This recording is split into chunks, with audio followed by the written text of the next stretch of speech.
morning, students. Welcome to the mobile computing class. With the last lecture, that is lecture number 7, we completed unit number 1,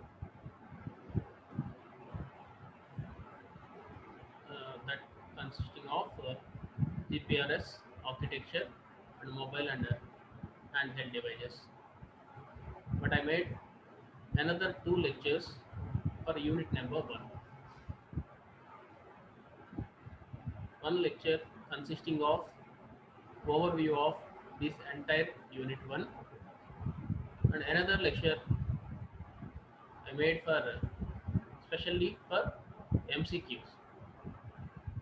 Some of you guys did some mistakes and writing the assessment test.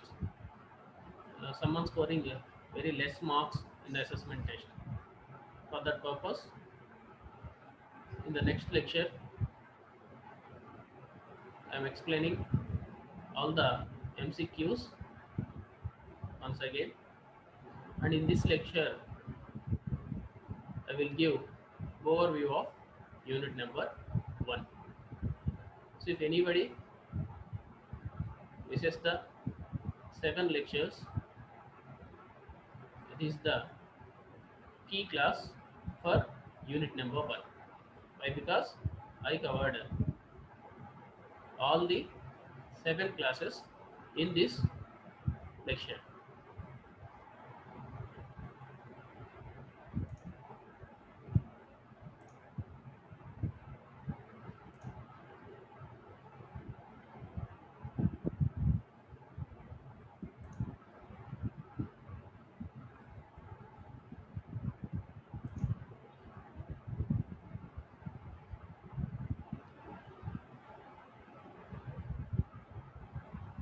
Mobile computing, unit number 1.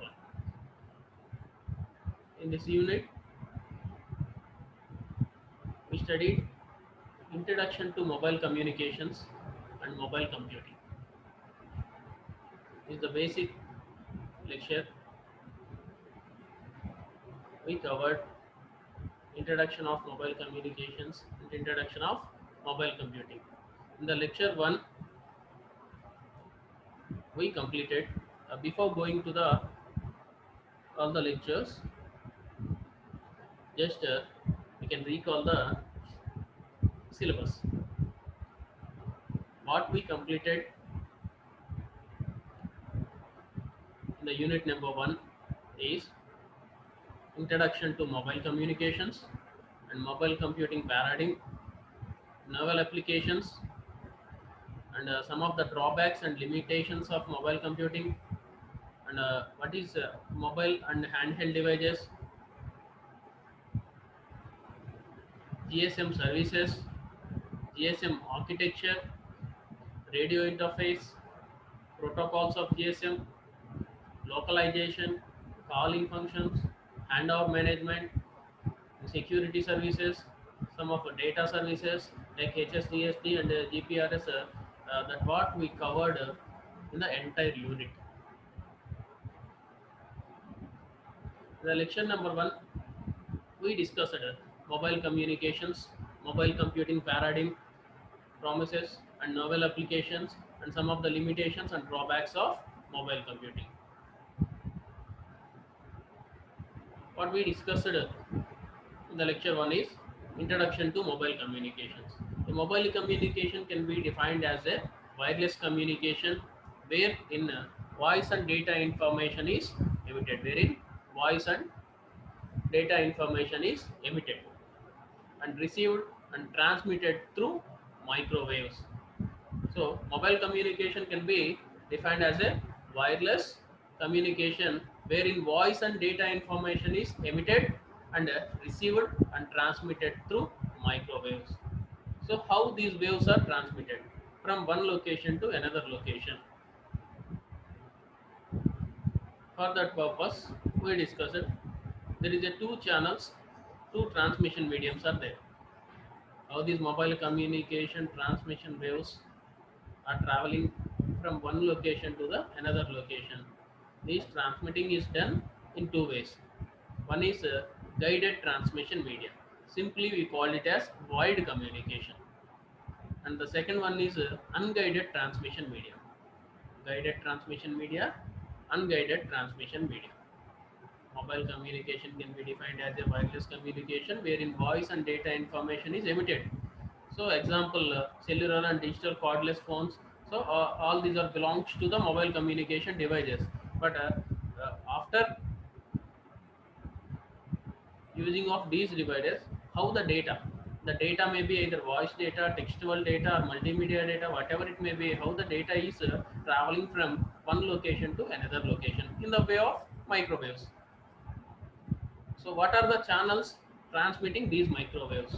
In guided transmission media, uh, we're using optical fibers, coaxial cables, and twisted pair cables. These are some of the cables, wide communication medium, optical fiber, coaxial cable, and twisted pair cables are using for the in the guided transmission media. These are the advantages, and these are the disadvantages we discussed. In the unguided transmission media, that is wireless. So unguided transmission media means wireless. The radiant energy is frequently megahertz to gigahertz, depending upon the spectrum range. It is transmitted via air or vacuum. So electromagnetic energy flows in free space, that is air or vacuum. So the signal propagations. So using antennas, and the modulation means modification to original action, so that the modification in the action is clearly presented. So modulation methods and standards for voice oriented data communication, how the voice is transmitted. So in the unguided transmission media, there the different generations are there. First generation, second generation, 2.5 generation, third generation, and fourth generation. Now there is a plannings and proposals are there for the fifth generation also. The first generation only voice oriented communication is possible. In the second generation, it is established in it is entered in market in 1988. It supports up to 14.4 kbps speed. It supports up to 14.4 kbps speed. And next one is 2.5 generation. The 2.5 generation, it supports data rates up to 100 kbps. The third generation better than 2.5, so data rate is 384 kbps. In the fourth generation, data rate up to 100 mbps. So modulation methods: CDMA, FDMA, TDMA, WCDMA, EMTS. All these are the modulation methods and standards for data and voice communication. How the data is transmitted, how the voice is transmitted. So what are the methods for that data transmission? These are some of the methods. And coming to the mobile computing. So it's a wireless technology, transmission of data, voice and video via a computer or any other wireless enabled devices without having to be connected to a fixed physical link. So without connecting to a fixed physical link, that is movable device belongs to the category of mobile computing. These are the characteristics: fixed and wired, mobile and wired, fixed and wireless, mobile and wireless. Is via a computer on any other wireless enabled device. So it is a mobile computing is a technology that allows transmission of data either a computer or movable device. Any one of the characteristic has to follow. Fixed and wired, mobile and wired, fixed and wireless, mobile and wireless. The device is the fixed one, and we are providing network facility by using wired communication. Here the device is the movable one, and we are providing wide connection for that. Here the device is the fixed and we are using wireless. Most probably these are using at the historical places, so to avoid the deconstruction of walls like that. So, and the last one is mobile and wireless. Device is the mobile thing, and connection is also wireless one. Is the mobile computing architecture. So, a mobile computing architecture consisting of network, protocols, operating systems, and middleware system and client applications. So, for application purpose, it using the these are the some of the protocols, layers,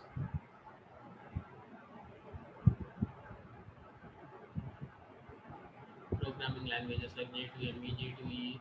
These are using for application development, operating systems, middleware using discover the nearby Bluetooth devices and discover the nearby hotspot devices. Network, radio interfaces, hardware devices, operating system, middleware system, and client application.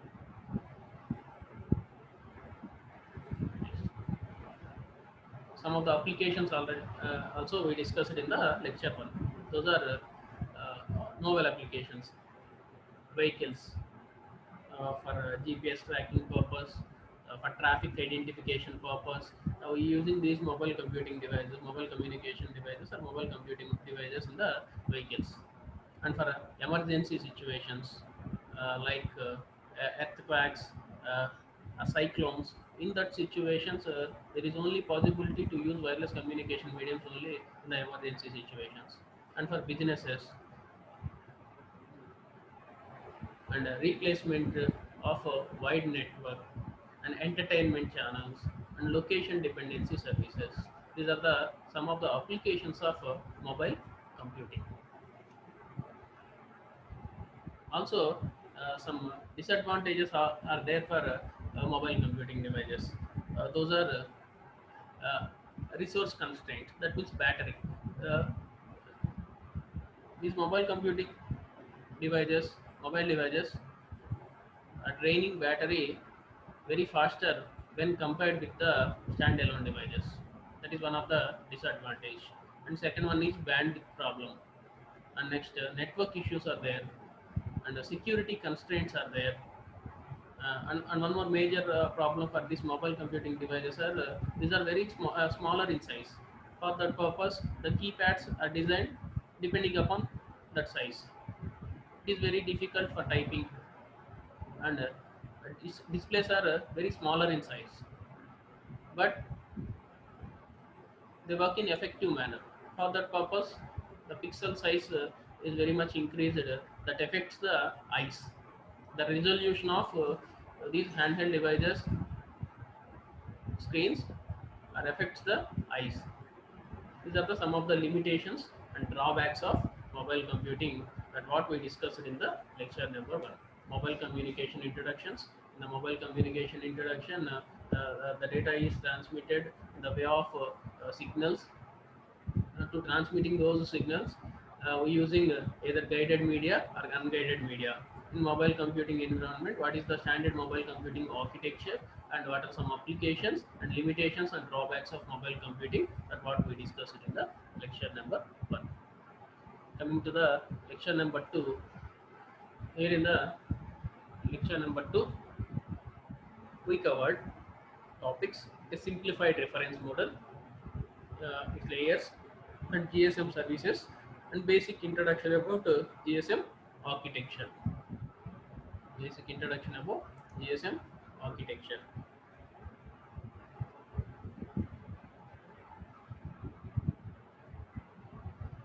The simplified reference model. So wireless devices, wide devices, between that antennas and the signal providers. So wireless devices are communicating by using radio interfaces, and wide devices are communicating by using a medium, that is wide path. These layers are similar like networking layers. Networking layers are using, that is OSI layer, depending upon OSI reference model. What are the layers we are using in the simplified reference model? Physical layer, data link layer, network layer, transport layer, and application layer. I think you guys are are studied about these layers in a wise reference model in the computer networks. So, is the role of a physical layer, a communication system, and is responsible to convert the stream of bits into signals. Data link layer. Main task of this layer is to access the medium for multiplexing of different data streams. The network layer is the third layer, main layer, which is responsible for routing packets to identifying the destination address in the shortest manner. And path establishment is also the role of network layer, and transport layer and application layer services. Same what you studied there in OSI, what you studied there in network.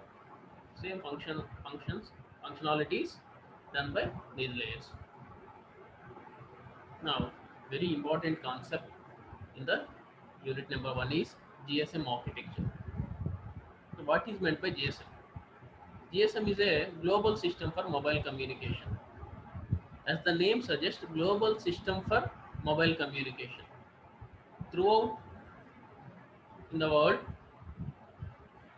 it has to follow same rules. Every device has to follow same rules. Which rules? The rules are belonging to GSM. GSM is the standard system throughout the world for mobile users. It is used by over 800 million people, more than 190 countries. More than 190 countries, more than 800 million people are using these GSM systems.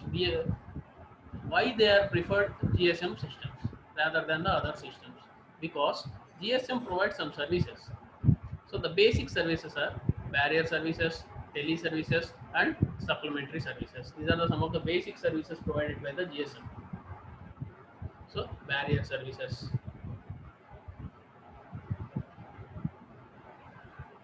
They only use the functions of the physical layer to transmit data. It allows the data rates up to 9600 bits per second for non-voice services.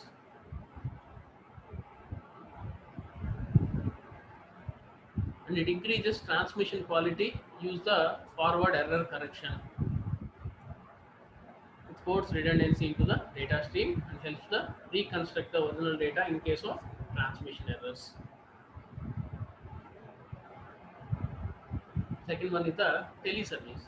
That means emergency numbers, uh, SMSs, all under the category of teleservices, multimedia messages, SMS service providers, and emergency numbers like 100 and 101 in India. Like all these services are belongs to teleservices.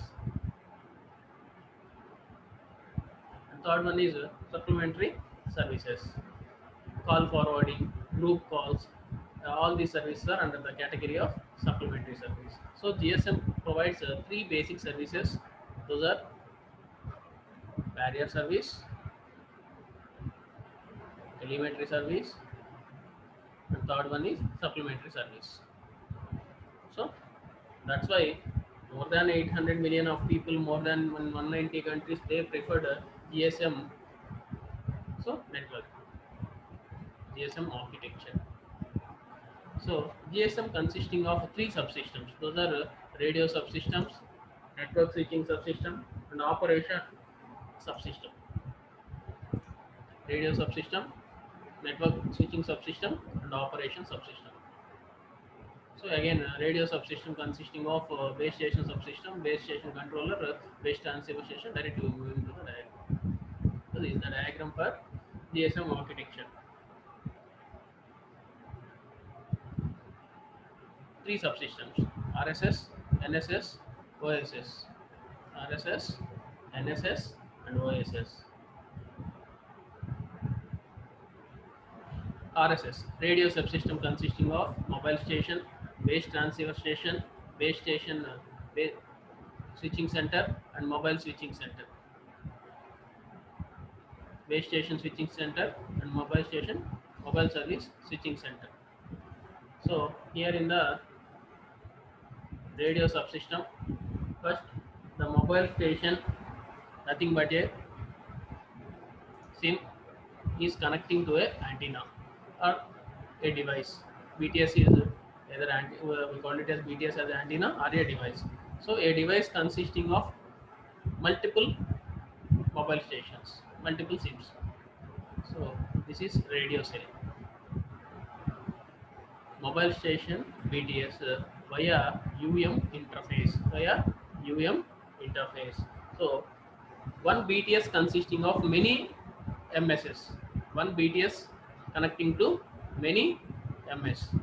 One BSC connected to many BTSs. One BSC connected to many BTSs. One MSC connected to many BSCs. One MSC connected to many BSCs. Simply, MS is the mobile station, BTS is the antennas, BSC is the local tower, and MSC is the main tower. For example, I want to move from one location to I want to connect one device with another device. If another device is belongs to same BSC or belongs to another BSc within MSc, or one device belongs to one MSc and another device belongs to another MSc. There is a possibility of multiple ways. So mobile station, if we want to communicate, connect mobile station 1 with mobile station 10. So if the mobile station 10 belongs to same BSc or another BSc, in the same way, mobile station 10 belongs to same MSc or another MSc. So BSc, BTS, MS are radio subsystem subparts. One BSc under one BSS range, base station subsystem. One BSc connected with connecting multiple BTSs, one BTS connecting with multiple mobile stations. This is radio subsystem. The networking subsystem consisting of MSc, VLR and HLR functions. MSc is the mobile switching center, mobile service switching center, which is the major role played in GSM by MSc. So is the backbone for the GSM architecture. MSc is the backbone for the GSM architecture. Whatever the networking layer functionalities all are done by MSc here in the GSM architecture. It is connecting with VLR, HLR, EIR. So VLR is the visitor location register, HLR is the home location register. So for example, one user belongs to this MSc belongs to mobile station belongs to this MSc. So the data is stored in a home location register. For example, one mobile station moving to the one MSc range to another MSc range. So there, that particular mobile station, the visitor for that second tower, MSc, second MSc. So that particular MS data is stored in the VLR, visitor location. For example, at tower number 1, MSc 1 is there. User number 1 belongs to MSc 1. So his data is stored in the home location register of MSc 1. He wants to move to some other location, so he gets signals from the tower number 2. So he moves range of tower number 2, that is MSc 2. So he is the visitor for the tower 2. He is the local for tower 1. So if he belongs to tower 1, his data is stored at HLR. Whenever he moved to tower number 2, that is MSc 2, he is the visitor for the tower. So his data is stored in the VLR's register in the second MSc, visitor location register. So in the tower 1, his data is available in the home location register, and in the tower number 2, his data is available at the visitor location register. A temporary code is allocated to that particular user in the second tower. So whenever he moved from that particular second tower, automatically the temporary number is allocated to the another user. That is a network subsystem, MSc, VLR and HLR. OSS, operation subsystem, which consisting of EIR, equipment identity register, and authentication, and operation maintenance center. So this operation maintenance center connected with MSc by using O interface. Equipment identity register shows the data, and authentication for security purpose. So operation subsystem, networking subsystem, radio subsystem are three subparts of GSM architecture. Mobile station, nothing but a SIM connecting to a antenna there, connecting to a local tower, connecting to a main tower. So MSC contains many BSCs.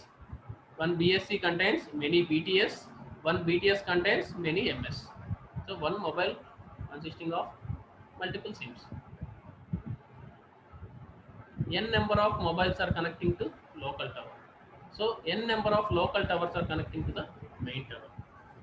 So if you want to move from one location to another location within the range of same BSC or within the range of same MSC or out of the range of moving to one MSC to the another MSC. First, if I want to make a call to one person, first it checks within the range of BSC. It is available in the same BSC or not. So if that second person is not available in the same BSC, next it moves to the MSC. It checks there in the MSC if that particular device is available in the same MSC or not. So it is not available. Then it identifies where it was. It was there in another MSC range. So it connecting the these mobile station one to another mobile station by establishing a path. So it is a GSM architecture.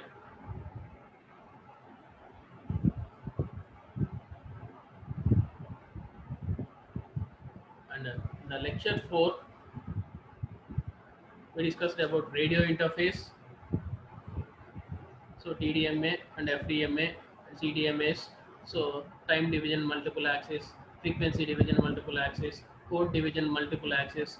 In one case, we are using frequency for data transmission. Then so using one channel, using but the bandwidth is different. So some bandwidth is allocated to one channel, one bandwidth is allocated to another channel, and some bandwidth is allocated to some other channel. But there is a space is allocating between the channel to the channel. So why we are leaving some pattern spaces, that is called space guard. Likewise, in the TDMA, time slots are allocated for the channels to transmit radio signals.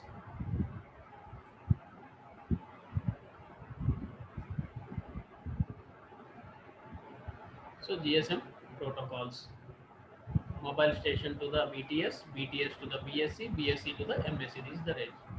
Mobile station to the BTS, BTS to the BSC, BSC to the MSC. How the signal is handed over. So the connection is established. So this MSC belongs to BTS1, BSC1 and MSC1. MSC1 consisting of n number of BSCs. BSC1 consisting of n number of BTSs, BTS consisting of n number of MSCs. So the connection establishment between MS and BTS is done via UM interface, BTS between BTS and BSC, ABS interface, and BSC to the MSC interface A. Localization and calling. So before discuss about the localization and calling, we have to know about these. Some of the numbers are required for a connection establishment or a call setup. That is ISDN numbers, mobile station international ISDS numbers, international mobile subscriber identity numbers, temporary numbers, roaming numbers. So all these are the numbers are required to connection a call setup.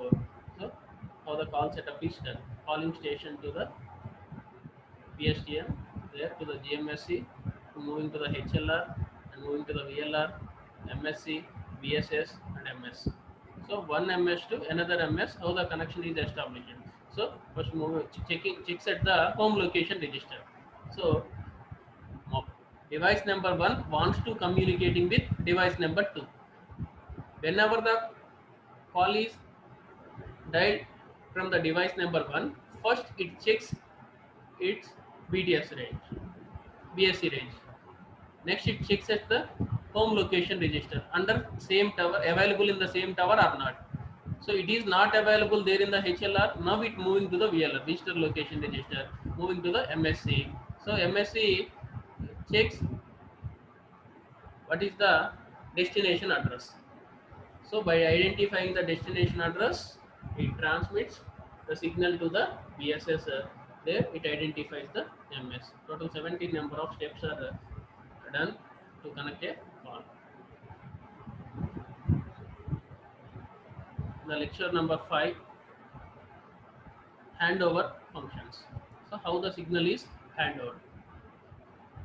So mobile station, usually mobile means the movable things. It moving from one location to another location. How the signal is handovering? The signal is handover within 16 microseconds. If you are traveling in a car, you are moving from one tower range to another tower range. If you are not connecting to second tower, within 60 microseconds automatically you face the problem, that is a call drop. Call is automatically, call cut will be happen. So how the signal is handovering from one mobile station to another mobile, that is one tower to the another tower. There is a possibility. First one, within the cell. Second one, cell means here BTS. BTS we call it as cell. So within the BTS, signal is handovering within the BTS. This is the first case, and the second one is the one BTS to handovering signal to another BTS.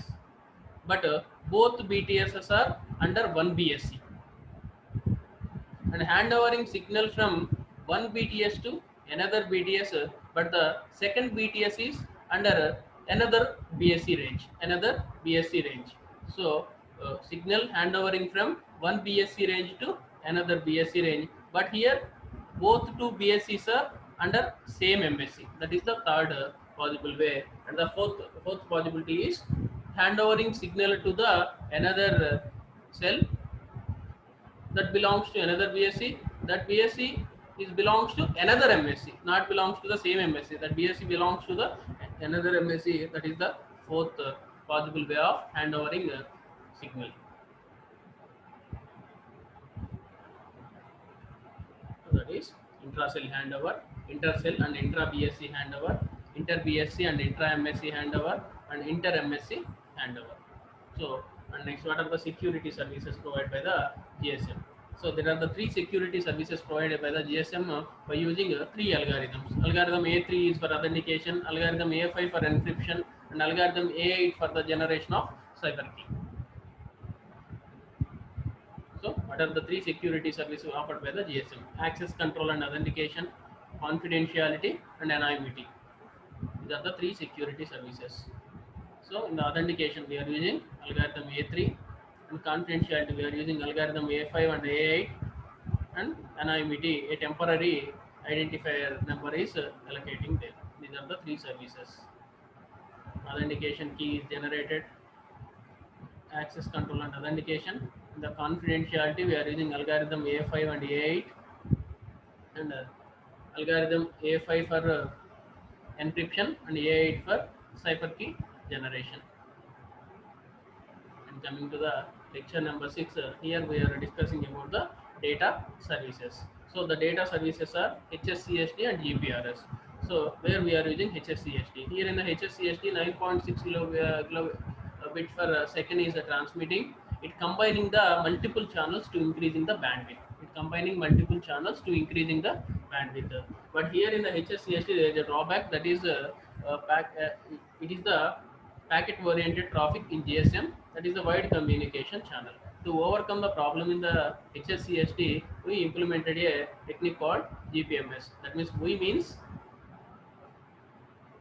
European Telecommunication Standard Institute and American National Standard Institute introduced GPRS concept. Here the data is transmitted in the way of packets.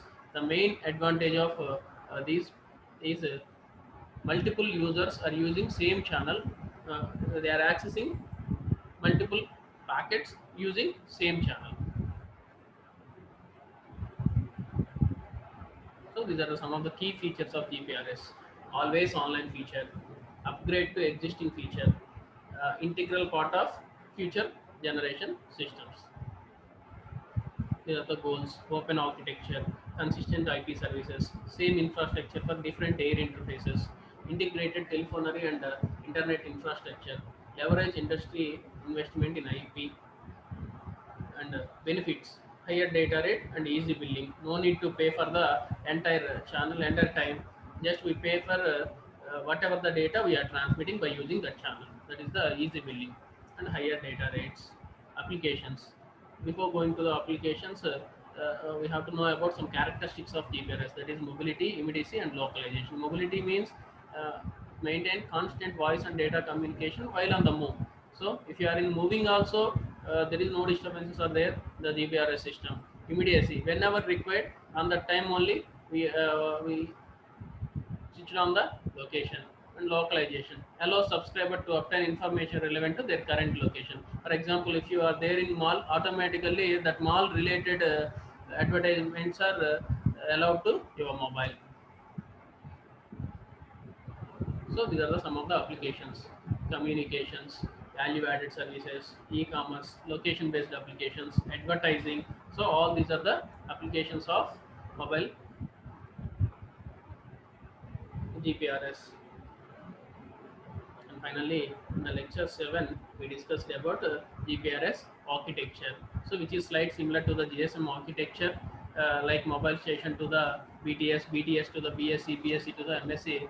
But there in the GSM architecture, the major networking connection establishment, path establishment, and identification, the routing, data storage, entire will be done by the MSC. But here, instead of MSC, MSC also available here.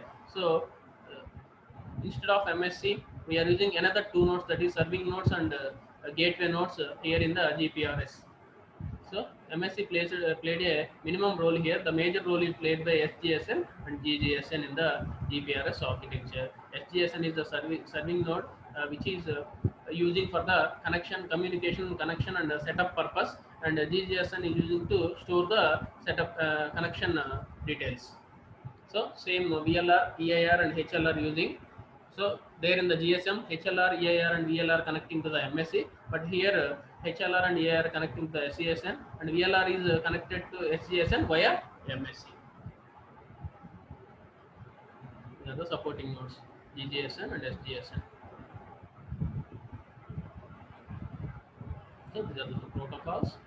UI, UM interface between MS and BSS, GB interface between BSS and SGSN, and GN interface for SGSN and GGSN. Mobile and handheld devices. So movable device.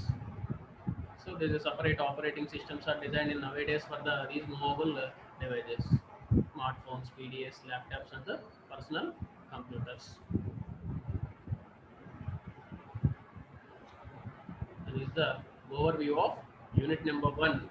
Uh, if you watched total 7 number of videos, automatically you gain knowledge about unit number 1, that is mobile communication and mobile computing introduction. And here the major concepts are GSM architecture and GPRS architecture, and handover functions, localization and calling. So these are the, and what are the applications of mobile computing, and limitations and drawbacks of mobile computing. These are the very much important concepts. Mostly the essay number 1, the part 1, 1A or 1B, consisting of either GSM architecture or GPRS architecture, and handover functions are localization and calling.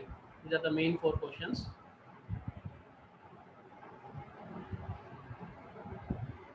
And there is a possibility of short answer questions. Many possibilities are there.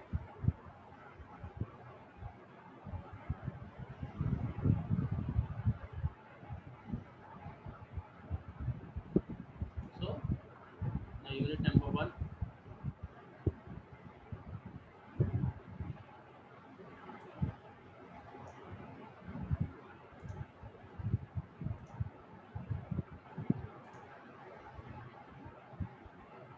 So we covered these topics: introduction to mobile communications. In the mobile communications, we have to study guided transmission medium and unguided transmission medium. Coming to the mobile computing, we have to study mobile computing architecture.